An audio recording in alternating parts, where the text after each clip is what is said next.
Eu sei que eu dei uma sumidinha de quase 2 semanas, eu sei que isso não é normal meu, já que eu raramente atraso o vídeo, eu sempre tento colocar um vídeo por semana e geralmente na quinta-feira. Porém, mês de abril foi um mês um pouco agitado por conta de provas do primeiro bimestre, ensino médio é de acabar a minha vida social mesmo, e cada dia que passa é pior mesmo o ensino médio, pelo menos agora eu não tenho mais aula à tarde. Porém, eu acabei gravando esse vídeo e quando eu fui editar, o que aconteceu? Exatamente, o meu cartão formatou sozinho. E cadê o vídeo? Eu falei, não tem condições, eu vou gravar agora em véspera de prova. Aí assim que acabou as provas, eu falei, eu vou descansar um pouco. E eu descansei esse pouco, etc. Li um livrinho aqui e ali, atualizei as minhas séries, tentei fazer algumas coisas produtivas, porém eu não gravei vídeo. E isso acabou acumulando muita coisa aqui pra falar, e tem mais um pouquinho ainda pra falar. Sei que foi um pouco produtivo o mês de março, finalzinho de março, comecinho de abril.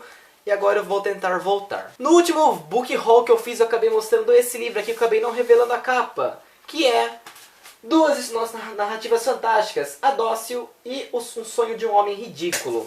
É da editora 38, que veio graças à tag Experiências Literárias. Veio junto com esse kit que é uma vodka, né gente? Quem não adora receber uma vodka de presente? Como funciona a tag? Todo mês você acaba recebendo uma cartilha, né, explicando o porquê do livro ser enviado para vocês e, é claro, sempre aquelas grandes obras e etc.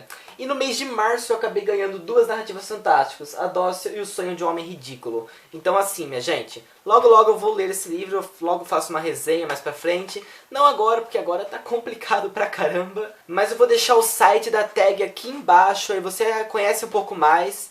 E caso você se interesse também, você pode usar o código que tá aqui embaixo.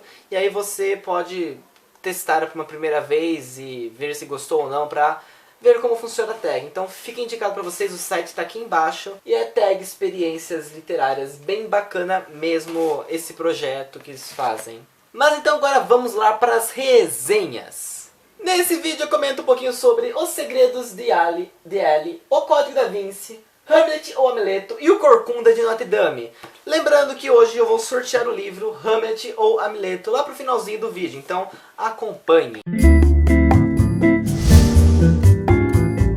Para começar, eu vou falar um pouquinho sobre Os Segredos de Ali da editora Rocco.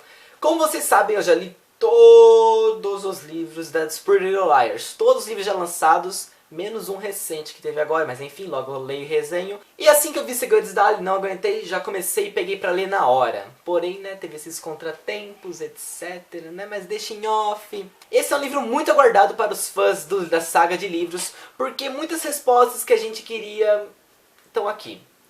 Antes de A, tinha Alison de Lars. Todos os garotos queriam ficar como ela, todo mundo queria ser como ela, e tinha uma pessoa que queria ver ela morta. Como eu disse, nesse livro a gente tem algumas respostas que a gente sempre queria saber um pouquinho mais da Ali antes de morrer. Nesse livro, fora Descobrir Isso, a gente vê um pouquinho da vida dela como era, com as meninas e a sua relação com a sua gêmea.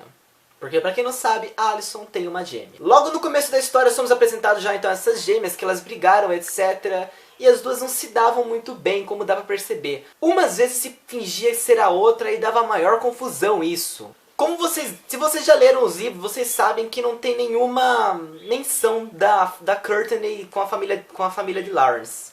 Acho que eu não sei pronunciar o nome certo, mas foda-se. Ela é pouco mencionada, já que quando a Courtney é enviada para um hospital psiquiátrico, todas as relações dela com a irmã, com a família foram cortadas e ela foi meio que esquecida para não ter polêmica com essa família. Só que tem uma certa vez que a Courtney troca de lugar com a Ali e aí começa, né? A Courtney faz amizades com a Arya, com a Hannah, com o pessoalzinho lá, com as nossas liars que a gente já conhece e ama tanto. A principal frase da Ali é que se elas são amigas, elas têm que compartilhar segredos.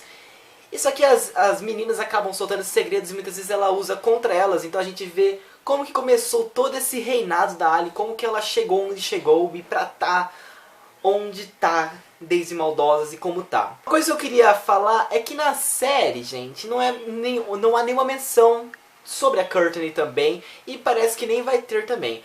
Tem uma outra menção sobre gêmeas, tem outra coisa nessa história que pra quem acabou a quinta temporada viu mais ou menos como funciona. Então assim, se você acompanha a série e quer acompanhar os livros por causa da série, desencana, porque é outra história aqui. E eu admito que muitas vezes é bem mais legal. Que nessa capa aqui é a Alison e a Courtney divididas, tá? Então...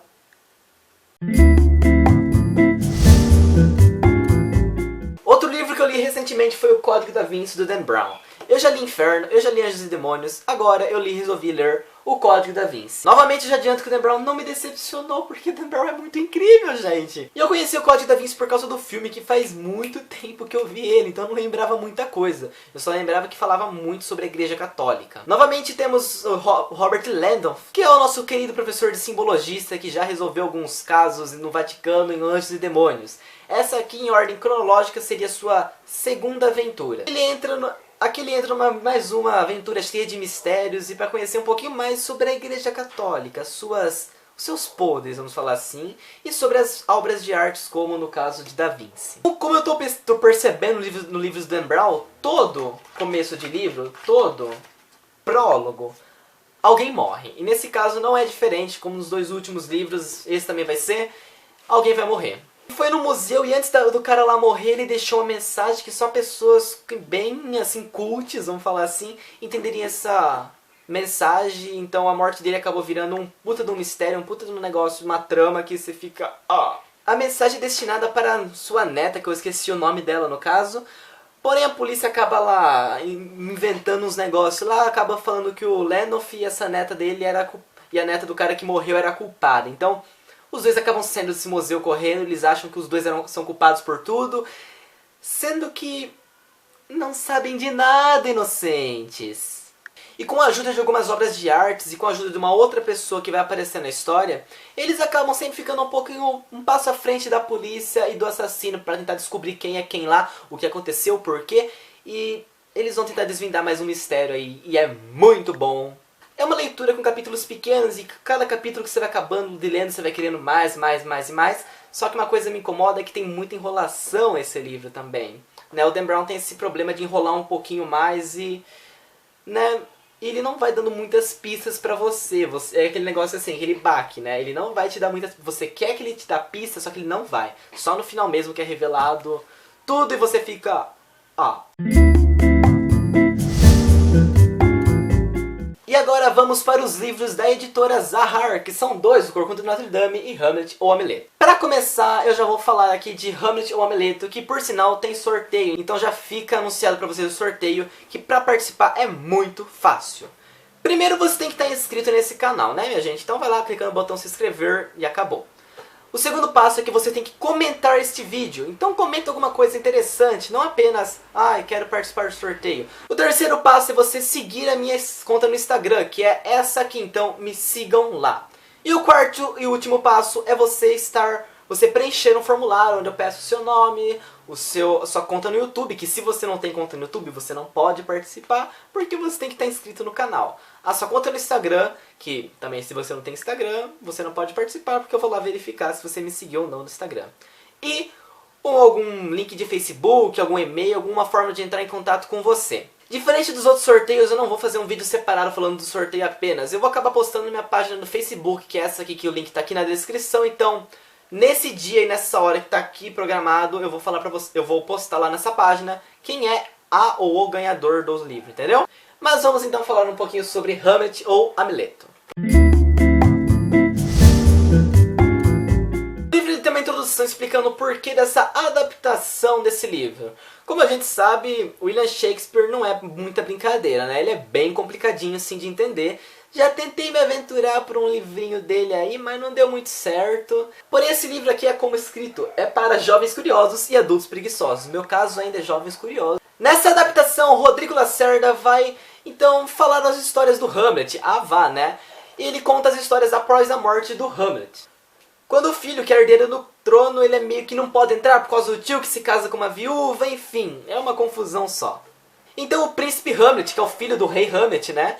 Ele tenta vingar a morte do seu pai, que obviamente quem matou foi o tio.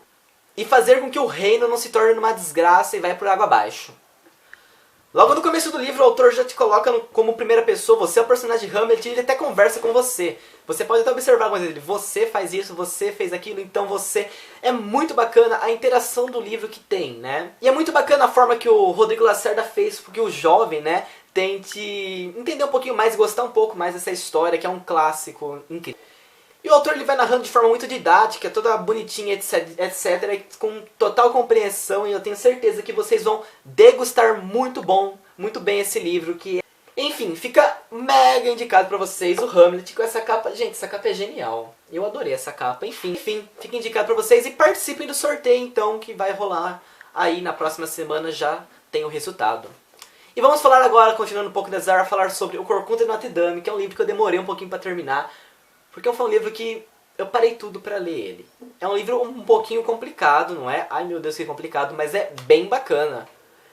O Corcunda de Notre Dame é uma história muito bem conhecida, principalmente pelo clássico da Disney, que não é lá muito igual ao livro, mas tudo bem, vamos deixar em off. Esse livro se passa no século XV, numa Paris exuberante. Narrada com muitos detalhes pelo Victor Hugo, que por sinal não tinha lido, nunca li nada dele. Que ele conta um pouquinho a vida de Cassídomo, que é um homem simples e sofrido, como diria um amigo meu, cansado.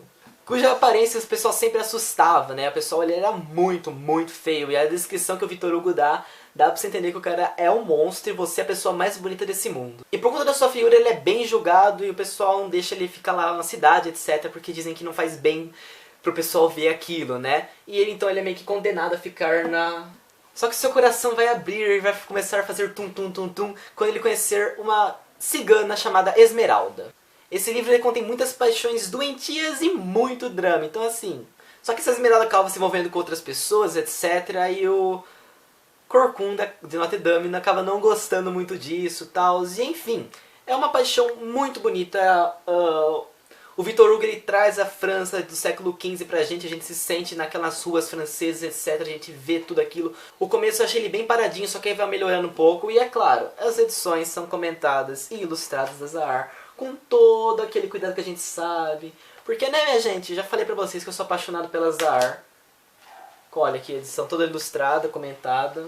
Com personagens muito complexos, que o narrador vai te mostrar exatamente o que passa até na cabeça dele, ele vai, né? E enfim, fica muito indicado pra vocês. O Corcunda de Notre Dame, que dá até aquela nostalgia de rever o filme, que faz também tempo que eu não vejo esse filme, né? Então é isso, gente. Esses foram os livros lidos ultimamente. Mil desculpas pela demora de postar todos esses vídeos, porque tava muito complicado. Pretendo voltar com a minha programação normal, então beijo pra todo mundo e até a próxima. Fui!